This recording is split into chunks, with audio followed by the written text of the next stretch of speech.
As you can see, I made my way to Home Depot today, pick up some supplies for my next project. I picked up some sheets of 1-inch XPS rigid insulation for the walls and the ceiling, and I also picked up some of this gorgeous knotty cedar planking for the ceiling and probably for some of the walls, and also some furring strips that I'll use to attach a lot of this stuff to the ribs of the inside. The roof fan has been installed. I temporarily wired it in to make sure everything works great, which it does. We've had a few heavy downpours, no leaks. And as you can see, I've also started installing the XPS rigid foam board insulation on the ceiling and on the walls.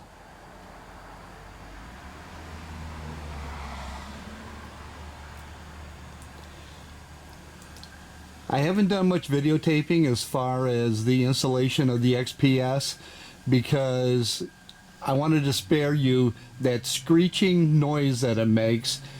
I slightly overcut the panels so that I could press fit them in between the ribs of the van, and that's held them in quite well.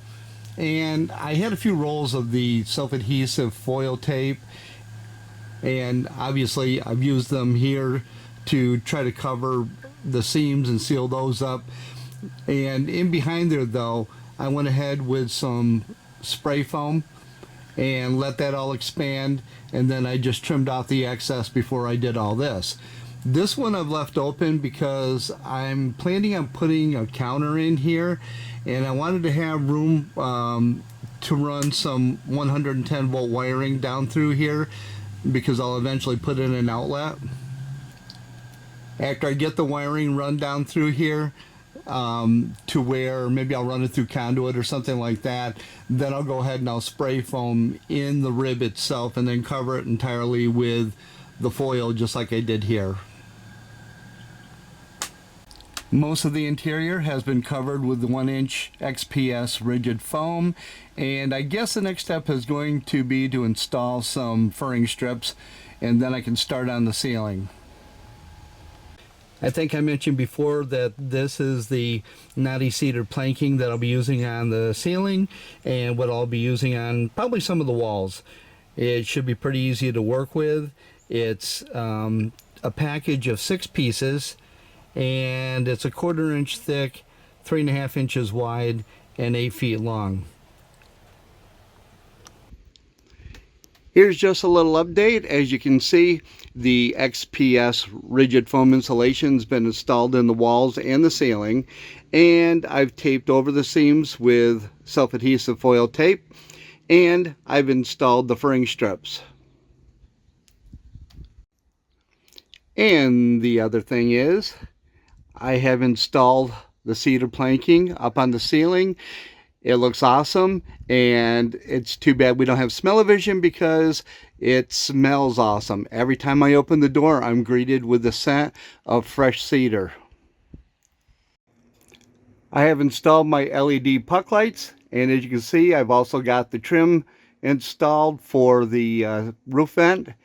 These 4 LED puck lights are going to be on a separate switch from the 2 that I've got in the back above what's going to be the bed area. And here's another view from the back doors. The front LED puck lights, they will be switched separately so that they will be turned on independently of these 2 in the back, which are going to be above the bed area.